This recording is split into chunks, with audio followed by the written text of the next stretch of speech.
जो है हम लोग ऑलमोस्ट पूरा ऑलमोस्ट कवर कर चुके हैं किसका, कंप्यूटर नेटवर्क का। इसमें क्या है कि कुछ भी जो छूटा हुआ है या कह सकते हैं कि जो जिसमें जो इम्पोर्टेंट है और मतलब कुछ कॉन्सेप्ट मतलब रह गया था लास्ट वीडियो में, तो इस वीडियो में हम लोग डिस्कस करेंगे।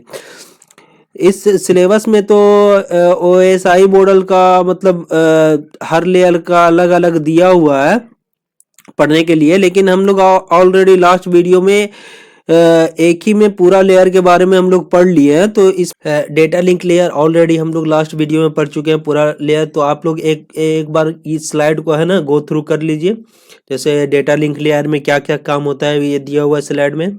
ट्रांसपोर्ट लेयर में क्या होता है, डेटा नेटवर्क लेयर में क्या होता है, रिकॉल कर लीजिए। और इस तरह से हर लेयर का रिस्पॉन्सिबिलिटी होता है, काम क्या होता है, ये पूरा मतलब इसमें दिया हुआ है। ठीक है, आगे बढ़ते हैं। हम लोग शुरू करते हैं। जो कॉन्सेप्ट लास्ट वीडियो में नहीं पढ़े थे वो पढ़ने का कोशिश करते हैं, हम लोग वो समझने का कोशिश करते हैं।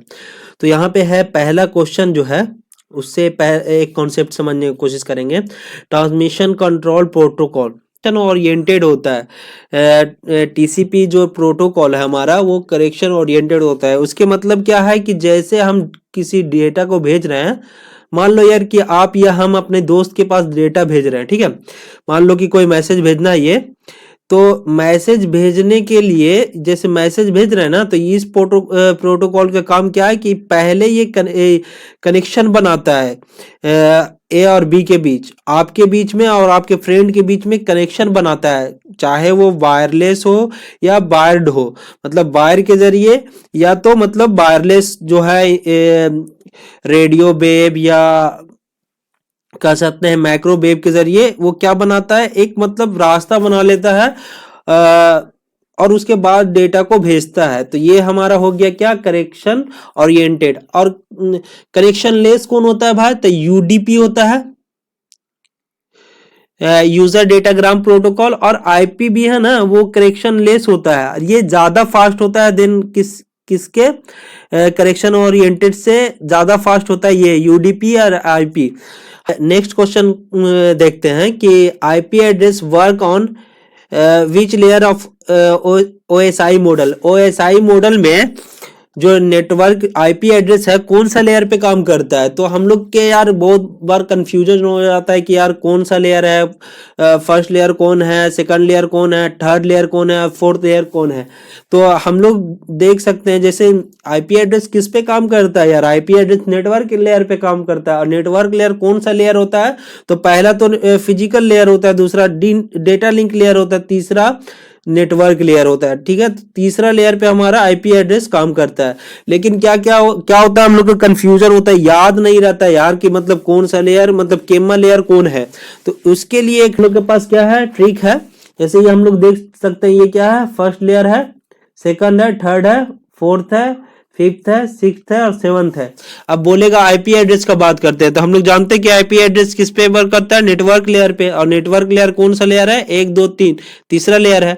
अब बोलेगा कि मैक एड्रेस किस पे काम करता है, तो बोलेंगे सेकंड लेयर पे, डेटा लिंक लेयर पे। अब बोलेगा वीट हो गया है, रिपीटर वगैरह किस पे काम करता है, तो फिजिकल लेयर पे। तो इस तरह से हम लोग लेयर को भी याद रखना बहुत जरूरी है। इसका याद करने का क्या तरीका है, एक मतलब इस तरह से एक सेंटेंस है कि प्लीज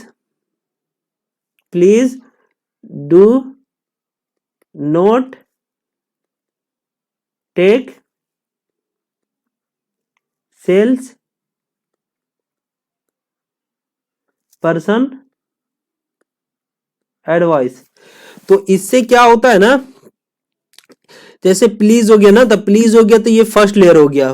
प्लीज मतलब क्या, पी मतलब क्या, फिजिकल लेयर। ठीक है, पी मतलब फिजिकल लेयर, डू मतलब डेटा लिंक लेयर, डी मतलब डेटा लिंक लेयर, और ये हो गया नेटवर्क लेयर, ये हो गया क्या, ट्रांसपोर्ट लेयर, ये हो गया सेशन लेयर, ये हुआ प्रेजेंटेशन लेयर, ये हुआ एप्लीकेशन लेयर। तो इस तरह से हम लोग क्या कर सकते हैं, इस सेंटेंस को याद रखेंगे और इस तरह से हम लोग रिलेट करके जो लेयर है उसको डिफाइन करेंगे, उसको याद रखेंगे कि मतलब कौन सा लेयर, मतलब जैसे डेटा लिंक लेयर है तो वो कौन सा लेयर होगा, जैसे सेशन लेयर है तो कौन सा लेयर होगा, पहला होगा, दूसरा होगा, तीसरा होगा, चौथा होगा, पांचवा होगा। ठीक है, तो ये सेंटेंस से हम लोग याद रख सकते हैं। ठीक है, जैसे पहला में प्लीज आ रहा है तो पहला जो होगा फिजिकल लेयर होगा पहला, दूसरा में डी आ रहा है डू मतलब डी हो गया, डी मतलब डेटा डेटा लिंक लेयर तो दूसरा होगा। तो इसी तरह से हम लोग याद रख सकते हैं इसको।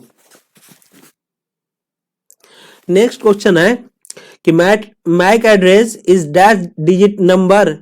मैक एड्रेस कितना डिजिट का नंबर होता है? मैक एड्रेस किस पे काम करता है? डेटा लिंक लेयर पे। और इसको क्या क्या बोला जाता है? तो हार्डवेयर एड्रेस भी बोला जाता है, इसका फिजिकल एड्रेस भी बोला जाता है मैक एड्रेस को। ठीक है, ये सब बात याद रखने का जरूरत है, क्योंकि कुछ भी मतलब इसी तरह का क्वेश्चन पूछ सकता है। जो भी मैक में पूछेगा तो उसी का टर्म ना पूछेगा कि क्या क्या होता है उसमें। तो मैक एड्रेस कितना डिजिट का होता है? तो हम लोग जानते हैं कि मैक एड्रेस जो है वो कितना डिजिट का होता है? 12 डिजिट का होता है। इसका मतलब क्या है देखते हैं हम लोग। 2 डिजिट हो गया, 2 2 4 हो गया, 2 6 हो गया, 2 8 हो गया, 2 10 हो गया, 2 12 हो गया। तो 12 डिजिट का हमारा क्या होता है? मैक एड्रेस 12 डिजिट का होता है। ठीक है, डिजिट यहाँ पे पूछ रहा है, बीट नहीं पूछ रहा है, डिजिट पूछ रहा है। यहाँ पे कंफ्यूजन है, डायरेक्ट हम लोग मार के क्या चलाएंगे 48 अगर नहीं समझेंगे तो। काहे कि जो मैक एड्रेस होता है ना वो 48 बीट का होता है पूरा, मतलब जितना बीट होता है ना, जैसे यहाँ पे है ना ये 1 है, इसमें जो है 8 बीट होगा। कितना होगा? 8 बीट, तीन ये 8 बीट होगा। ठीक है, या इसमें 8 बीट होगा, ये 8 बीट का होगा, ये भी 8 बीट का होगा, ये भी 8 बीट का होगा, ये भी 8 बीट का होगा, ये भी 8 बीट का होगा। तो पूरा मतलब करेंगे ना, जोड़ेंगे ना, 8 इंटू 6 कितना होगा? 48 होगा। तो ये पूरा जो है कितना बीट का होगा? हमारा 48 बीट का। मगर ये जो है कितना डिजिट का होगा? तो डिजिट हम लोग देखे ना कितना डिजिट का होगा।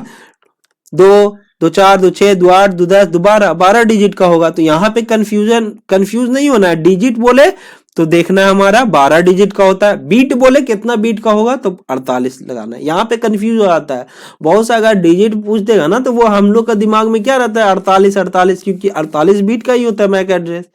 तो यहाँ पे ध्यान रखना है हम लोग को। और ये जो है ना ये किस में रहता है? ये हेक्सा डेसिमल में रहता है, हेक्सा डेसिमल में रिप्रेजेंट किया जाता है।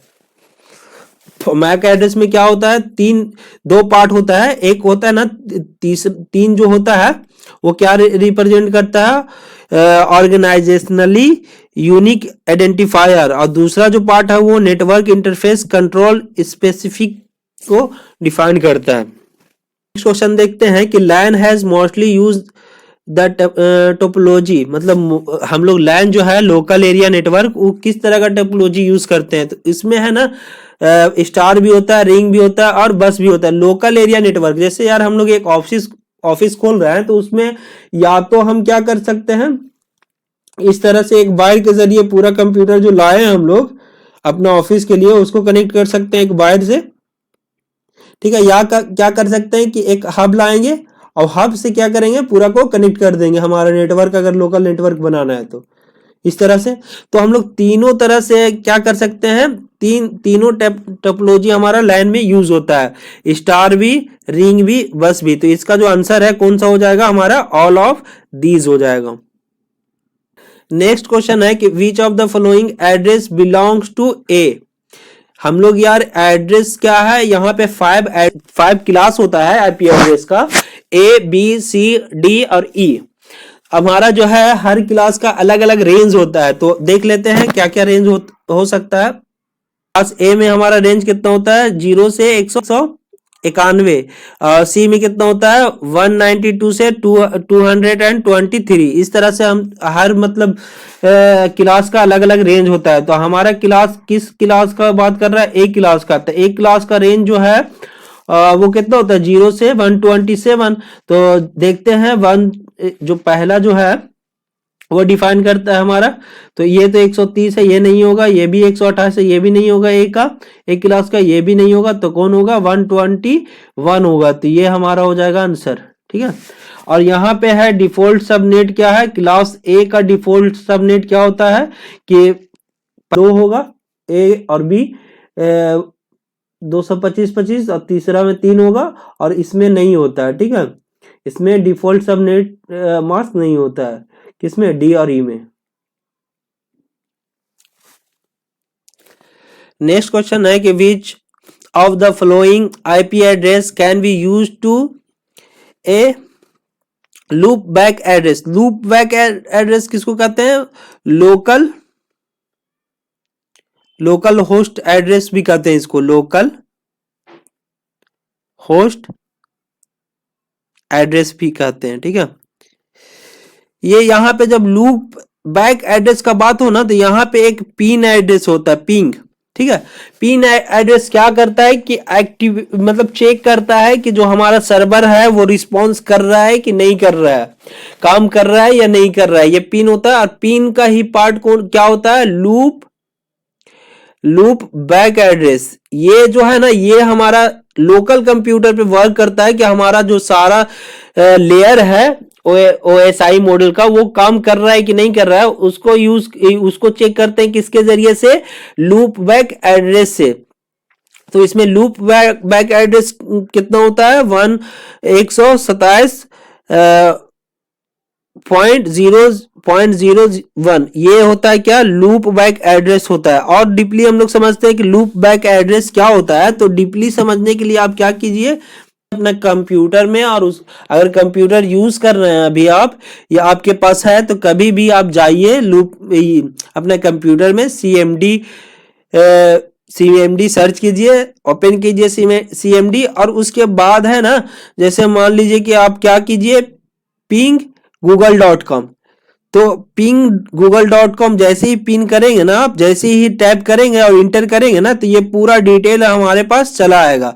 ये क्या करता है कि चेक करता है कि आखिर जो रिस्पांस आ रहा है और जा रहा है, पिंग क्या करता है, रिस्पांस आ रहा है जा रहा है, वो सही से वर्क कर रहा है कि नहीं कर रहा है। तो ये जो है ना, वहां पे हम लोग ना देख सकते हैं कि कितना मिली सेकंड रिस्पॉन्स करने में, पूरा मतलब रिस्पॉन्स करने में लगा रहा है, वो सारा आ जाएगा।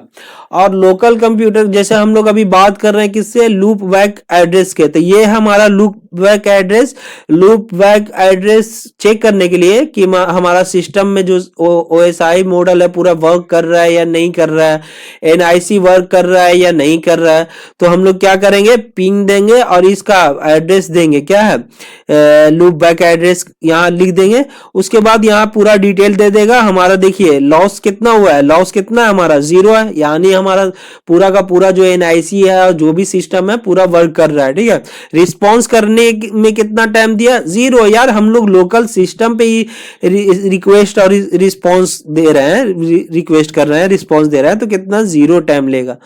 नेक्स्ट क्वेश्चन है कि an IPv4 address consist of 2 parts, dash part and dash part.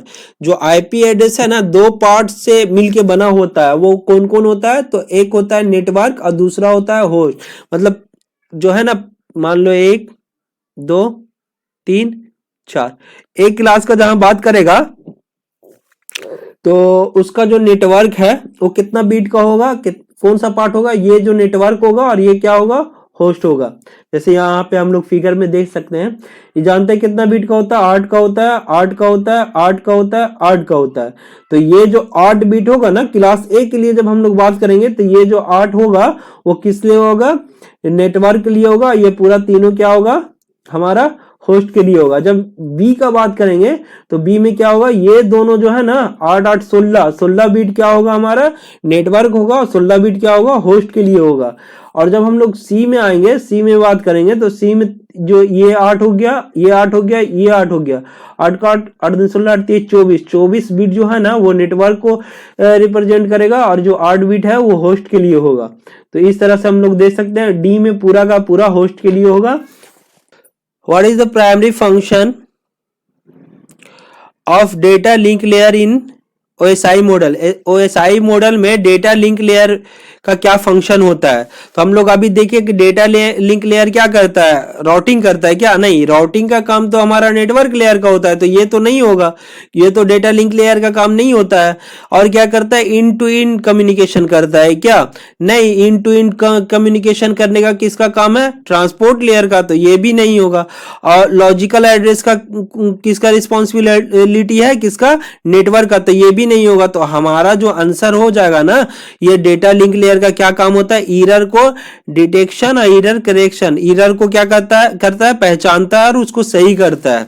और इसमें है ना डेटा लिंक लेयर में दो सब लेयर होता है, कौन कौन सा, लॉजिकल लिंक कंट्रोल और मीडिया एक्सेस कंट्रोल, दो मतलब सब लेयर होता है। देखिए इसका जो है ना लॉजिकल लिंक लेयर का काम क्या होता है, एरर को कंट्रोल करना, डेटा को फॉलो कंट्रोल करना और फ्रेमिंग करना। जो फ्रेम बनाते हैं हम लोग, जो डेटा ऊपर से आता है पैकेट में, उसका फ्रेमिंग कौन करता है, डेटा लिंक लेयर करता है। तो डेटा लिंक लेयर में सब लेयर उसका करता है ना। लॉजिकल लिंक लेयर का काम क्या है कि वो डेटा को फ्रेम में कन्वर्ट कर दे।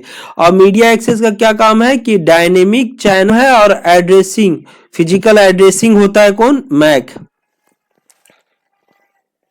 अब 9वां क्वेश्चन है, how many bit are reserve for network portion. Network portion के लिए कितना बीट हमारा रिजर्व करेगा in B class B IP address classful addressing. Classful addressing में बी जो है कितना बीट को रिप्रेजेंट करता है, हम लोग अभी लास्ट में पढ़े कि ये जो है ना ये क्या है, क्लास बी के लिए बोल रहा है। तो ये 8 बीट, ये भी कितना 8 बीट, ये भी कितना 8 बीट, ये भी कितना 8 बीट, हमारा बी बोल रहा है। तो ये बी में दोनों होगा ना, ये भी होगा ये भी होगा, तो ये दोनों होगा। तो ये तो कितना हो गया नेटवर्क क्लास बी में, तो ये भी नेटवर्क को प्रेजेंट करता है, ये भी, और ये दोनों क्या होस्ट के प्रेजेंट करता है। तो ये जो ये 8 बीट कितना 16 बीट हमारा क्या करेगा, क्लास बी में नेटवर्क को प्रेजेंट करेगा। तो हमारा आंसर क्या हो जाएगा, बी हो जाएगा। अब यहां पे इस तरह बी को ना रख के हम बोलता कि ए क्लास ए जो है वो नेटवर्क को कितना बीट में नेटवर्क कितना बीट रिजर्व करता है। तो ए जो है 8 बीट, बी बोलेगा तो 16 बीट, यहां देख सकते हैं बी बोलेगा तो 16 बीट और सी बोलेगा तो कितना 24 बीट। अब पूरा बोलेगा तो कितना हम लोग का होगा, 8 का 8 24, 8 चौके 32 bit. Which application layer protocol is common, कौन सा प्रोटोकॉल हम लोग यूज करते हैं। तो HTTP तो हम लोग कोई भी वेबसाइट को रिस्पॉन्स और रिक्वेस्ट के लिए सेंड करते हैं कि मतलब सर्च करने के लिए, लेने के लिए, फेच करने के लिए। और जो है ये क्या है, सिंपल नेटवर्क मैनेजमेंट प्रोटोकॉल जो है मैनेज करने के लिए डिवाइस को यूज करते हैं। सिंपल मेल ट्रांसफर प्रोटोकॉल जो यूज करते हैं मेल ट्रांसफर के लिए। तो इसका आंसर कौन हो जाएगा, हमारा सी हो जाएगा। और ये फाइल को सेंड करने के लिए यूज करते हैं फाइल ट्रांसफर प्रोटोकॉल। तो ये हमारा आंसर हो जाएगा सी। जिस तरह से आपके लिए स्टेट पास होना जरूरी है, उस तरह से मेरे लिए सब्सक्राइबर इंपॉर्टेंट है। So please subscribe my channel and like this video. Thank you for watching.